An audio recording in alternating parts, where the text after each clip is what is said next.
Question number 8 में अपने को क्या दे रखा है कि एक पेडलिस्ट है, उसके ऊपर एक टावर लगा है और टावर की जो हाइट है 1.6 मीटर है और एक ग्राउंड पे कोई पॉइंट है, उस पॉइंट की जो टावर है उसके फुट से जो एंगल बन रहा है वो 45 डिग्री दे रखा है और टावर के जो टॉप से जो एंगल बन रहा है वो 60 डिग्री दे रखा है। और जो पेडलिस्ट है उसकी हाइट अपने को निकालनी है, जो मैंने इसमें h ले लिया है। ठीक है, अपने को ये हाइट निकालनी है।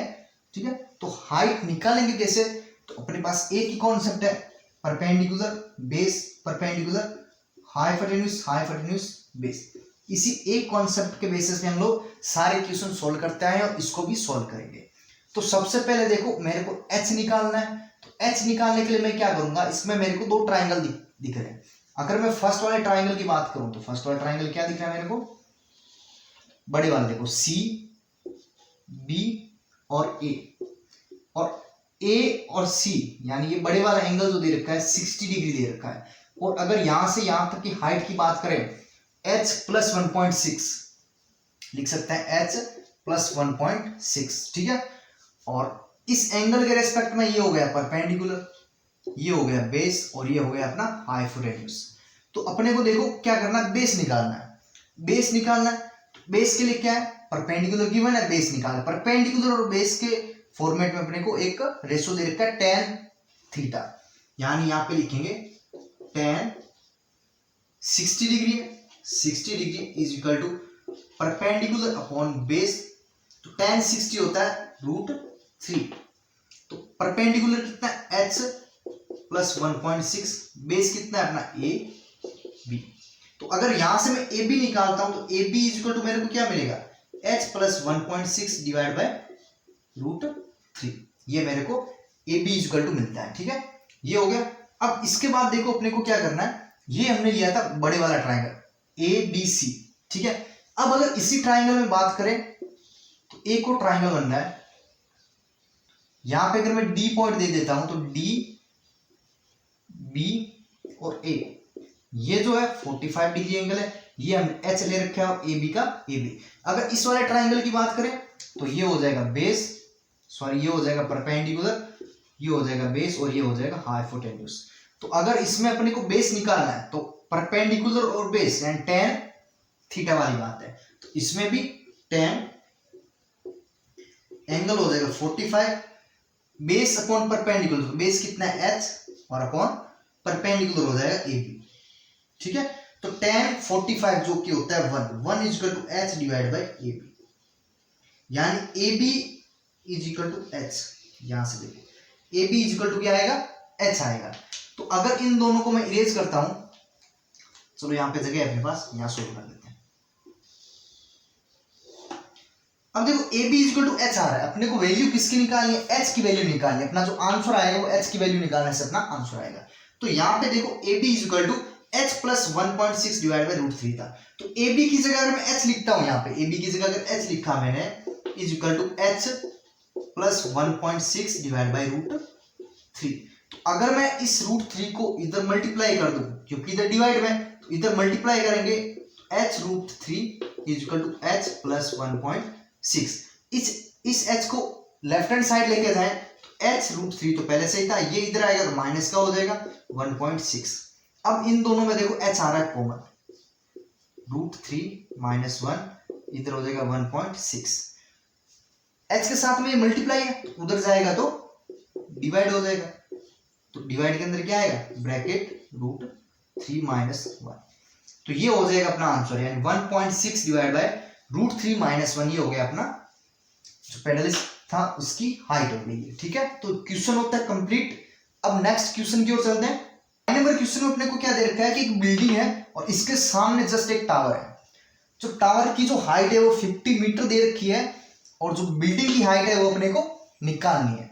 तो निकालने से पहले एक दे रखा है कि जो बिल्डिंग का जो टॉप मोस्ट पॉइंट है उससे अगर मैं टावर का जो फुट वाला पॉइंट है उसको कनेक्ट कर दूं तो एंगल जो मिलने वाला है अपने को 30 डिग्री मिलेगा। और अगर मैं टावर का जो टॉप मोस्ट पॉइंट है उसको बिल्डिंग के फुट वाले पॉइंट से अगर मिला दूं तो मेरे को एंगल 60 डिग्री मिलेगा। ठीक है, और ये 50 मीटर दे रखा है और अपने को बिल्डिंग की हाइट निकालनी। तो AB अपनी बिल्डिंग है और CD अपना टावर है। ठीक है, तो AB अपने को निकालना है। तो सबसे पहले अगर मैं इसमें बात करूं तो जो गिवन इंफॉर्मेशन है, तो एक तो ये वाला ट्राइंगल, ट्राइंगल को थोड़ा यहां पे बनाते हैं, एक तो ये वाला ट्राइंगल सी डी बी, ये एंगल दे रखा है 60 और ये है अपने पास 50, ठीक है। इस एंगल के हिसाब से ये हो गया परपेंडिकुलर, ये हो गया बेस और ये हो गया हाइपोटेन्यूज। और ऐसे ही एक दूसरा ट्राइंगल बनेगा अपने पास ए बी डी, इस वाले ट्राइंगल में ये हो गया 30 डिग्री और यहाँ पे ये हाइट होगी अपनी है जो कि अपने को निकालनी है, और ये वाला परपेंडिकुलर और ये हो गया बेस। तो इन अगर फर्स्ट वाले ट्राइंगल के हिसाब से देखें तो परपेंडिकुलर और बेस इन दोनों में रिलेशन अपने को निकालना है। क्यों? देखो ये वाली चीज और ये वाली चीज कॉमन है, तो जो कॉमन चीज है उसी पे ही अपने को अप्लाई करना है रेशो वाला फॉर्मेट, ठीक है। तो परपेंडिकुलर और बेस, तो परपेंडिकुलर और बेस होता है tan में, तो यहां पे लिखेंगे tan, इस वाले के लिए लगा रहे तो 60 डिग्री इक्वल टू परपेंडिकुलर क्या है 50 है और बेस क्या है अपना BD, तो tan 60 होता है √3 equal to 50 divide by BD। तो अगर BD मेरे को निकालना है, BD equal to 50 divide by √3, ये आ गया अपना BD, इक्वेशन नंबर 1 दे देते हैं BD को, ठीक है। और ऐसे ही इस वाले ट्राइंगल के लिए बात करें परपेंडिकुलर और बेस, तो परपेंडिकुलर और बेस तो ये भी tan थीटा में आएगा, तो थीटा दे रखा है 30 डिग्री इक्वल टू परपेंडिकुलर क्या हो गया जो हाइट अपने को निकालने, तो h ले लेते हैं, और बेस क्या हो गया BD। तो अगर BD को इधर मल्टीप्लाई करता हूं, उससे पहले tan 30 होता है 1 divide by √3 h divide by BD। अब BD को अगर इधर मल्टीप्लाई करता हूं तो h is equal to BD divide by √3 मिलेगा। अगर BD की वैल्यू अगर मैं यहां पे पुट करता हूं तो मेरे को h की वैल्यू मिल जाएगी। तो BD अपन इक्वेशन नंबर 1 से देखो BD कितना दे रखा है, h is equal to BD की जगह 50 डिवाइड √3 और इसमें डिवाइड देना है अपने को √3 का, तो h is equal to 50 divide by √3 multiply √3, तो h is equal to 50 divide by 3 आएगा अपना आंसर, ठीक है। तो ये आ जाएगा बिल्डिंग की हाइट, अपना आंसर क्या है 50 डिवाइड बाय 3, ठीक है ना बच्चों। तो अपने को दे रखा है कि दो पोल है, पोल की जो हाइट है वो सेम हाइट है और सेम बेस पे वो एक दूसरे से, अब बच्चों देखो दोनों पोल के बीच की जो डिस्टेंस है वो 80 मीटर दे रखी है, ठीक है। तो एक पॉइंट कहीं ओ लिया, एक पॉइंट ओ दे रखा है जो कि दोनों के बीच में लाई करता है, तो ओ पॉइंट से अगर मैं फर्स्ट वाले पोल के अगर ऊपर से देखता हूं तो मेरे को एंगल 60 मिलेगा, और सेकंड वाले टॉप मोस्ट पॉइंट पे अगर मैं देखता हूं तो मेरे को 30 डिग्री मिलेगा। तो अपने को निकालना है क्या है कि दोनों पोल की हाइट निकालनी है, दोनों की हाइट सेम है, तो एच ले लिया मैंने, दोनों की हाइट सेम दे रखी है, ठीक है। और अपने को सेकंड क्या निकालना है कि इन दोनों पोल से ओ की डिस्टेंस कितनी है, ओ की कितनी डिस्टेंस है दोनों पोल से। तो अगर मैं ये वाली डिस्टेंस अगर मैं x लेता हूं तो ये वाली डिस्टेंस कितनी मिलेगी 80 माइनस x मिलेगी मेरे को, ठीक है। टोटल 80 है, इसमें से ये x लिए तो 80 माइनस x हो जाएगी, ठीक है। तो अपने को एक तो x की वैल्यू निकालनी है और h की वैल्यू निकालनी है, दो की वैल्यू अपने को निकालनी है। तो देखो कहां से शुरुआत करनी है, सबसे पहले दो ट्राइंगल दिख रहे हैं मेरे को, फर्स्ट ट्राइंगल सेकंड ट्राइंगल, तो दोनों ट्राइंगल पे इक्वेशन बनाते हैं। तो फर्स्ट ट्राइंगल की अगर बात करें तो फर्स्ट ट्राइंगल में क्या मिलेगा अपने को ए बी ओ, ये डिस्टेंस होगी x और एंगल हो गया 60 और ये हाइट होगी h, ठीक है।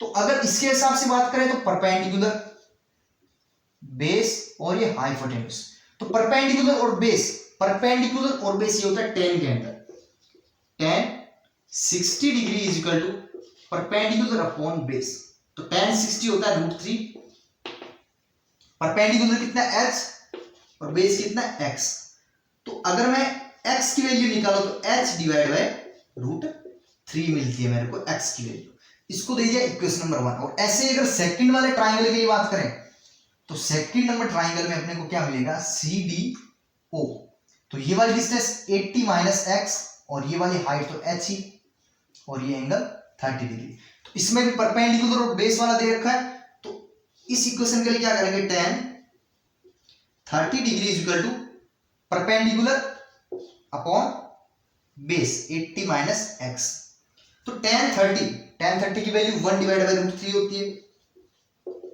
h divide bye 80 minus x। तो अगर इसको इधर मल्टीप्लाई करो तो क्रॉस मल्टीप्लाई करते हैं इसमें, तो 80 minus x is equal to √3h आएगा। ठीक है, तो अगर x की वैल्यू अगर मैं यहां पे रखता हूं, अगर मैं x की वैल्यू यहां पे रखता हूं तो मेरे को h की वैल्यू मिल जाएगी। ठीक है, इसको थोड़ा और सिंप्लीफाई कर लेते हैं, x की वैल्यू यहां से रखते हैं, 80 दे ही रखा है, माइनस x की जगह क्या लिखना है, h divide by √3 is equal to √3h। ठीक है, तो इस वाले में देखो, अगर मैं इस वाले को, चलो एक स्टेप और बढ़ाना है, 80 ये इधर माइनस का, तो इसको उधर लेके जाएंगे क्योंकि वेरिएबल एक साइड होता है और कांस्टेंट एक साइड, तो √3h पहले से था, ये उधर जाएगा तो प्लस का h डिवाइड बाय √3 हो जाएगा। अगर इनमें देखें तो नीचे √3 है, इसके ऊपर √3 है, तो एक्सचेंज कर सकते हैं। अगर मैं इसको नीचे √3 बनाना मेरे को, तो क्या करूंगा मैं इसमें, इस वाले को √3h तो है ही, अगर मैं इसको √3 से मल्टीप्लाई √3 से डिवाइड कर दूं तो कोई फर्क पड़ेगा, कोई नहीं पड़ेगा, √3 तो कैंसिल आउट हो रहा है, एक्चुअली में तो 1 है, 1 से तो मल्टीप्लाई कर ही सकते हैं। ठीक है, तो 80 इज इक्वल टू √3 को √3 से किया तो 3h आ गया डिवाइड में √3 प्लस h डिवाइड √3। अब देखो क्या कर सकते हैं, अगर मैं h को कॉमन ले लेता हूं, चलो कॉमन नहीं लेके √3 आ गया, LCM 3h plus h, 80 is equal to 4h divide by √3।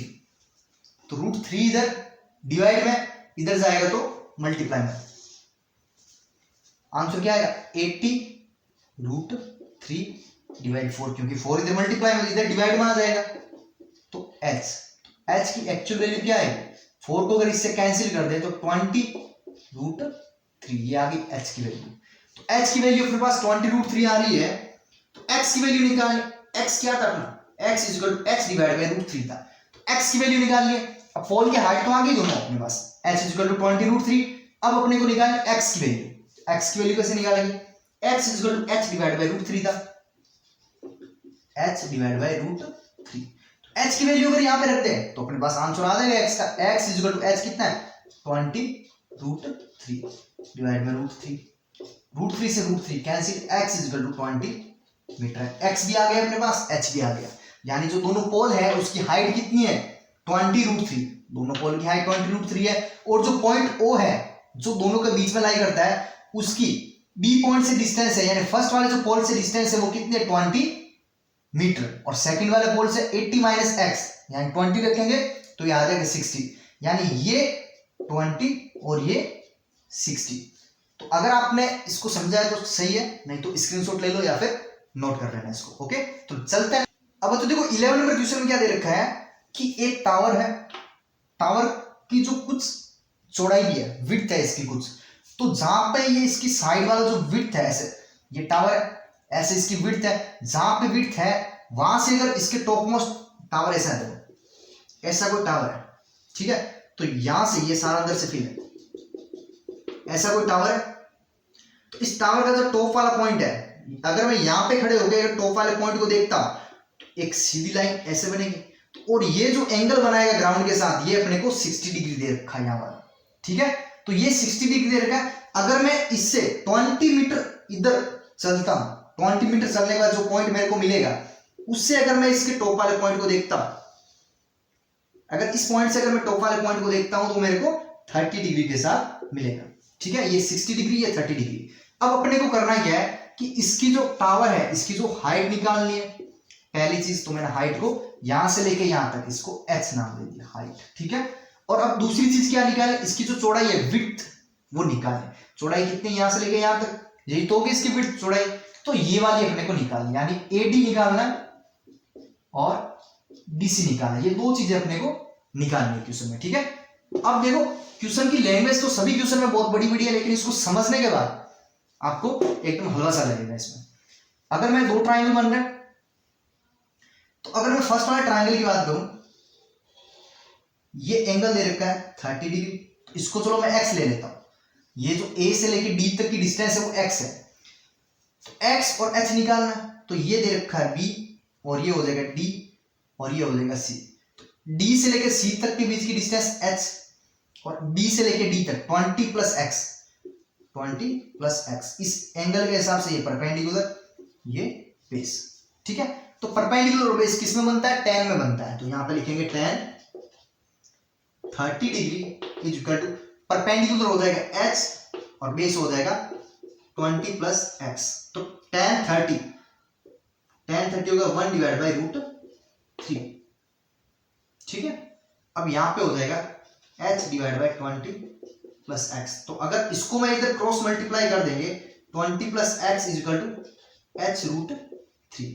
तो यहां से अगर x निकालना है तो h रूट 3 माइनस 20, इधर प्लस का था उधर गया तो माइनस का, इसको दे दिया इक्वेशन नंबर 1, ठीक है। इस वाले ट्राइंगल के हिसाब से इक्वेशन नंबर 1 x और h दोनों वेरिएबल है, एक इक्वेशन आ चुकी है। अब एक इक्वेशन और अपने को बनानी है ताकि दो वेरिएबल है, दोनों इक्वेशन को सोल्व करेंगे तो अपना आंसर आ जाएगा। तो अब मैं क्या करूंगा, जो छोटे वाला ट्राइंगल है इसको देखेंगे, सी डी ए से लेके डी के बीच की डिस्टेंस x दे रखी है, ये h है ये अपने पास, ये हो गया 60 डिग्री एंगल, ठीक है। तो अगर इसमें बात करें तो परपेंडिकुलर और बेस, परपेंडिकुलर और बेस दोनों में रिलेशन tan के साथ, tan 60 degree is equal to perpendicular क्या है h है, बेस क्या है x है, tan 60 ये होता है root 3 is equal to h divide by x, यानी x is equal to h divide by root 3।